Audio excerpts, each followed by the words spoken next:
Hello everyone, I am Ankit and you're watching StudyIQ IAS English channel. In our today's video, we are going to talk about the grouping G7 and why it needs India so much, because we understand the Prime Minister of Canada recently called Indian Prime Minister Shri Narendra Modi and invited him even to Canada this time to attend the G7 summit. So in this regard, we'll discuss in detail why has Canada, despite not having a good bilateral relations with India, still was able to invite India for its G7 meeting. First, let us understand a bit context. Now, the Canadian Prime Minister Mark Carney, he announced that he has formally invited Indian Prime Minister to the G7 summit, which will be held in a city in Alberta of Canada this year. And it highlights a surprising timing. First, because it comes amid a strained bilateral relationship between India and Canada, particularly over the issue of killing of a Khanistani separatist leader known as Hardeep Singh Nijjar, and Canada has alleged that Indian government employees, they were involved in killing of this terrorist. So this actually strained the relationship between these two countries, and despite this strained relationship, Canada has called India for its G7 summit. So India must be important in some regard, right? I'll tell you what are the factors that has forced Canada to invite India this year, right? First, let us understand what is G7, how it works, then only we'll be able to understand India's role in this body despite not being an official member, right? First, let us understand the group of 7, which is G7. Now, it is basically an informal grouping which consists of governments. Therefore, it is an intergovernmental grouping dealing mostly with political and economic issues, and it consists of 7 of world's advanced economies. Now, originally it started back in 1975 as group of 6 nations, which included United States, France, Italy, Japan, United Kingdom, as well as then West Germany. Now, the primary aim of setting of these group of 6 countries was to address a significant economic issue like inflation and global recession. And the factor that forced these countries to form the grouping was the OPEC's decision to put restrictions on the global trade of crude oil, particularly during 1973 and 74. And this increased the cost of fuel prices in Western economies, leading to significant inflation and stagnation in their economic growth, right? So this forced these 6 advanced economies to form a grouping. Now, eventually the membership of this grouping has evolved since its original formation in 1975. Canada joined this organization in 1976, making it group of 7, and later on Russia also joined it in 1997 when this group came to be known as G8. However, Russia's stay in this grouping was only temporary. It was excluded in 2014 after its annexation of Crimea. So it changed again from G8. Now it exists as group of 7 countries.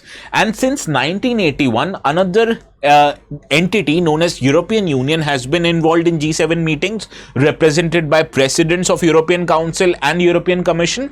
But still, despite participating in the meetings, European Union is not an official member of G7, and it does not hold the rotating presidency of this group also, right? So the members of this group are 7 countries. These are basically 7 advanced economies, 6 original, and Canada after that it joined in 1976.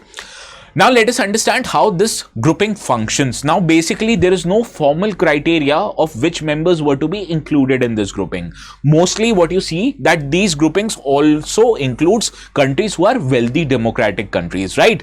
Similarly, it does not have a formal institutional scheme. It does not even have a charter or even a permanent secretariat. Rather, this group functions in form of presidency, that one of the members, they get the responsibility of acting as a president of this grouping for a particular year, and this president will be responsible for setting agenda of that year's meeting and organizing the meeting in their own country.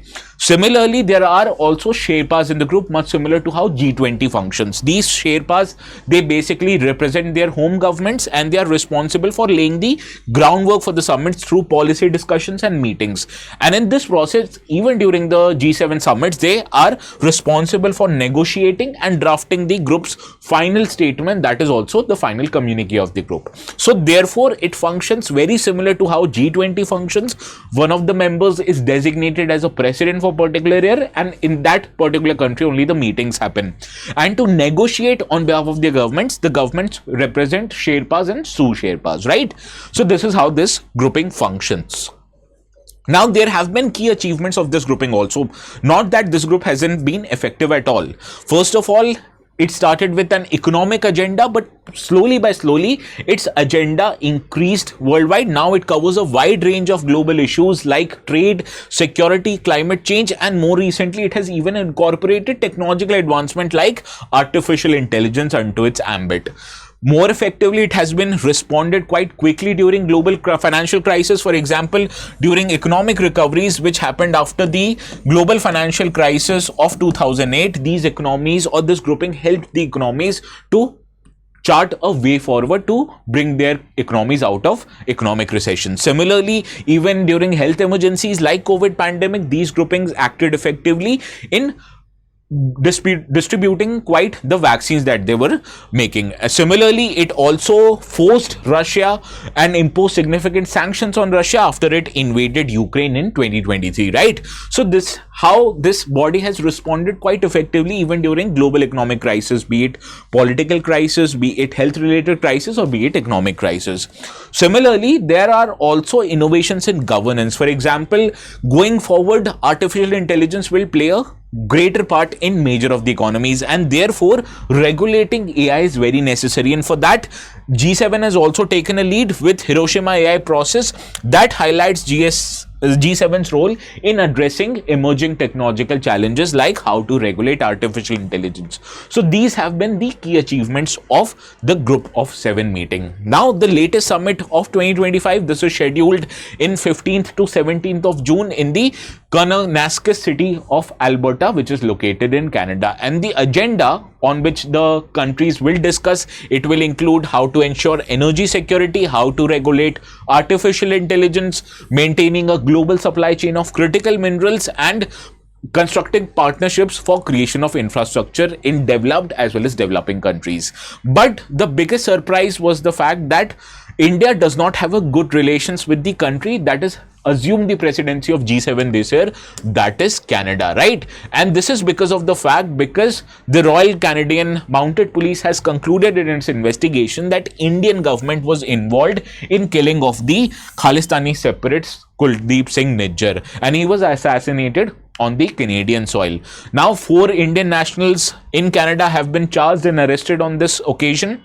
But despite this, you'll see China or Canada has created an opening in this regard. Canada has maintained that investigations, they have not concluded, rather they are ongoing, and they have not made a direct accusation on either of the ministers in Indian government or even the Prime Minister of India. So this actually created a window where Canada could have called Prime Minister Modi for G7 summit.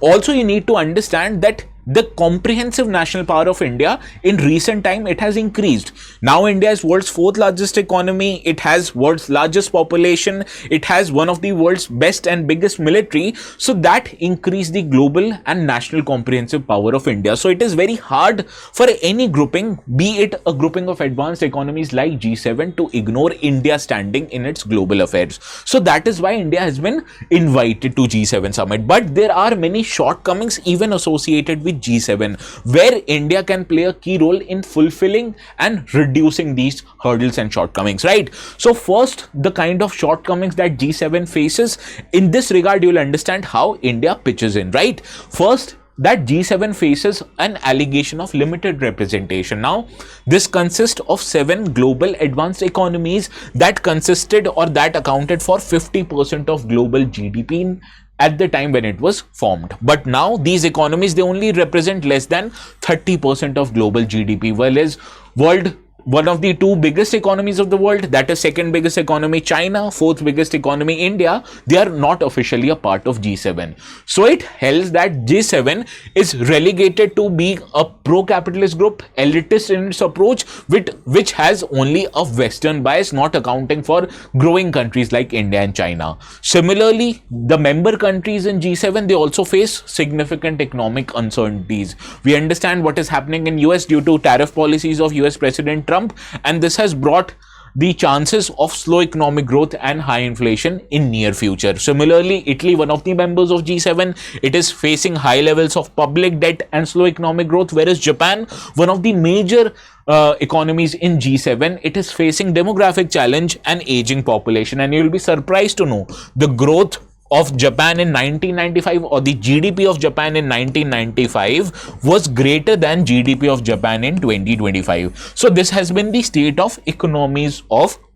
the G7 members. They have not grown as they were expected to be, and some, like Japan, they have even witnessed economic stagnation and recession. Now in this regard, India plays a very important role because of its economic clout. First, India is fourth largest economy on the basis of nominal GDP, and India's fastest growing ability is very crucial to global economic stability. Picture India without, or a global economy without India, it will crumble, right? Similarly, India has world's largest population, offering a massive consumer base and a skilled workforce. Therefore, it acts as a major market for trade, investment and technology partnership with the G7 members. Also, India has a very young population in its midst of its demographic dividend. Therefore, it is ideal to drive innovation and sustain global demand. Therefore, India is very central to discussion on many emerging matters also, like artificial intelligence, energy security, creation of infrastructure.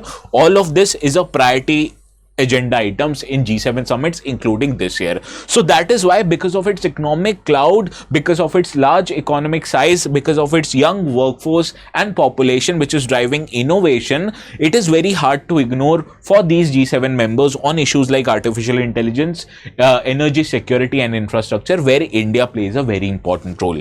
Another problem with G7 is the geopolitical tensions that are existing in the world. For example, US, it is majorly focused now on containing China's rise as a global power, whereas other members of G7, particularly European countries, they are more focused on issuing or addressing issues which are regional in nature. That is, they are concerned with the Russia's conflict with Ukraine. Therefore, India in this regard has emerged as a significant strategic partner for Western countries, particularly when their interest lies in countering China's influence in the Indo-Pacific region. And why am I saying this? Because India is one of the important components of the quadrilateral security grouping, which includes two of the members of G7 and another permanent invitee to G7, that is Australia. Therefore, India's role in regional security, particularly in the Indo-Pacific region, is very important, and therefore it is essential to counter the rise of China. Similarly, India in its diplomatic approach remains non-aligned. It has a multipolar diplomacy. It engages equally with Western nations. It engages equally with global South that represents less developed or developing countries, right? So therefore, when it comes to protection of global supply chain, India is a very important role. It is a major supplier of pharmaceutical products, and it is slowly emerging as a major supplier of critical minerals. It will be a big player in semiconductor, energy security as well as digital infrastructure, and therefore this ability of India enables the G7 nations to diversify or reduce their reliance on China by adopting what is known as China plus one strategy. So India is a very important cog when nations are looking to move away from China. Similarly, you can understand a very big manufacturer of mobile phones, Apple, it is relocating some of its manufacturing capacity away from China and into India, and this is because of India's important position as a key partner of Western countries, right? So this is the another reason why G7 still needs India. Now there are many emerging challenges that the world is facing. First is the reason of how to control the emissions of greenhouse gases so as to control the global warming potential, and here India is a very important role because India is world third largest emitter of greenhouse gases. So any global agreement on reduction of greenhouse gases can't be complete without the participation of world's third largest emitter. Similarly, India is also moving forward in increasing the deployment or use of renewable energy and move away from the coal generating power. Therefore, India's cooperation is very essential on issues of energy security, especially at the time of ensuring transitions away from coal-based power plant to a more cleaner source of energy, that is wind and solar, which is a part of renewable energy. Also, going forward, India's capabilities in the field of AI, in the field of space technology, in the field of digital public infrastructure with use of UPI, Aadhaar, etc., India is a very important role in these technologies. Therefore, it will be a partner of these countries in global digital transformation and ensuring that these technologies are used with certain guardrails and with certain limitations. Therefore, for regulation of all these sectors, India's participation is essential, and it is very hard for these G7 countries, particularly US, etc., to ignore India's role. Understood? So these are the reasons why these countries still need India, and despite not having a very good relations with Canada, they were forced to invite us in the G7 summit. Now, before concluding our today's discussion, this was a detailed discussion that we held. So I'd expect each and every one of you to answer this question, write this particularly, and make sure to complete your answers in 250 words. And also, please try to solve this PYQ, which I've curated very similar to the PYQ that appeared in 2020 on what are the member nations of G20. So I've changed that question to suit our today's discussion on which of the following countries, all of these countries represent G7 group. So please answer the correct option in the comment section. I'll let you know if you have answered it correctly by giving your comment a thumbs up. And if you want to download the notes, they will be available on my Telegram channel known as ATS Live. Okay, so you can either search the words ATS Live on the Telegram app on the top right hand corner, or you can scan this QR code, subscribe to the channel if you still haven't, and download the notes. Okay, so this is all from my side. I will see each other again tomorrow. Please have a very good night. Okay.